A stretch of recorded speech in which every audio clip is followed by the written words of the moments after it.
Hier soir, j'ai passé une soirée avec un de mes amis, puis c'était vraiment une belle soirée.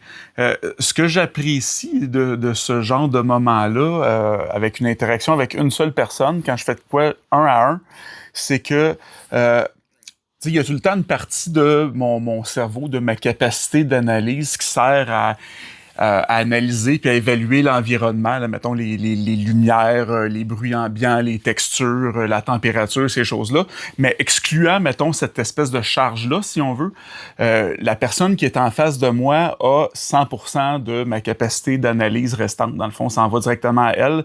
Moi, j'ai 100% de son attention, fait que ça va bien, les échanges sont fluides, les conversations sont naturelles, ça se passe assez bien.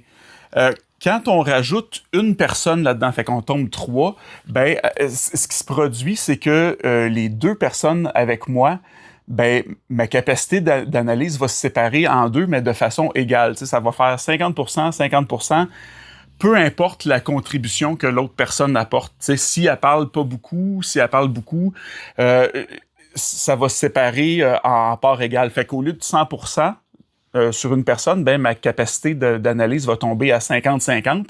Puis malgré ça, malgré le fait que ça coupe en deux, ça divise en deux, dans le fond, cette capacité-là, ça reste quand même, somme toute, assez agréable. Ça va bien, du moins pour moi. Mais quand on rajoute une troisième personne là-dedans, fait qu'on est quatre, ben là, ça devient 33%, 33%, 33%. Puis ce qui se passe dans ces moments-là, c'est que même si moi, j'ai une conversation avec une personne, puis que les deux autres personnes à côté ont une conversation qui me concerne pas du tout, ben il y a quand même 33% de ma capacité d'analyse qui s'en va une place, puis un autre 33 pour les deux autres personnes, comme ça, 33-33. Ça fait en sorte que même s'il parle de quelque chose qui me concerne pas, ben mon cerveau va quand même analyser ce qui se passe à côté. Puis j'ai pas comme la capacité ou la possibilité de juste dire à mon cerveau, garde 80% sur la personne en avant, puis mets un 20% sur les deux autres à côté, au cas où un moment donné, il m'interpelle, il parle de nous, ou s'il y a une alerte, quelque chose comme ça. J'ai pas la capacité de réattribuer ces ressources-là de la façon que je veux. Dans le fond, ça se fait automatiquement à part égale avec le nombre de personnes.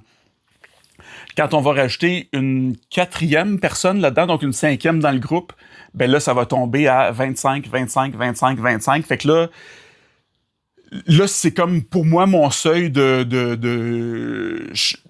où ça devient moins le fun, là, tu sais. Vraiment, c'est là que mon cerveau active comme le mode survie, si on veut.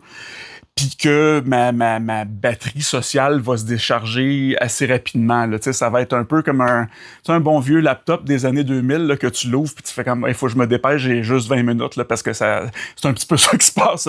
Je tombe en mode survie, ça devient extrêmement exigeant puis après ça va me demander un temps de récupération assez important. Puis par temps de récupération, ce que je veux dire, c'est que généralement, après ça, il faut que j'aille faire une sieste, même si je suis rendu un monsieur de 40 ans, là, dans la quarantaine, faut que j'aille faire une petite sieste pour récupérer de tout ça parce que ça devient dur de justement tout traiter ça avec la même intensité pendant que tout ça se passe en même temps, tu sais.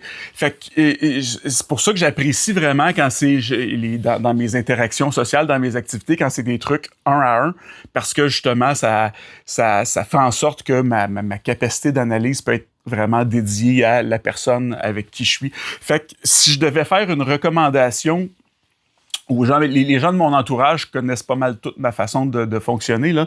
Mais si jamais c'est ça, je pouvais te faire une recommandation pour faire quelque chose avec une personne autiste, je te dirais de miser peut-être sur la qualité des interactions plus que sur la quantité des interactions. Ça risque de faire une bonne grosse différence au niveau de l'énergie. Puis tout le monde va avoir un meilleur moment parce que moi, quand ma capacité est divisée comme ça, ben je pense que je suis pas aussi agréable dans mes conversations que quand c'est juste avec une personne. Fait que c'était mes petits conseils pour les situations comme ça avec plusieurs personnes.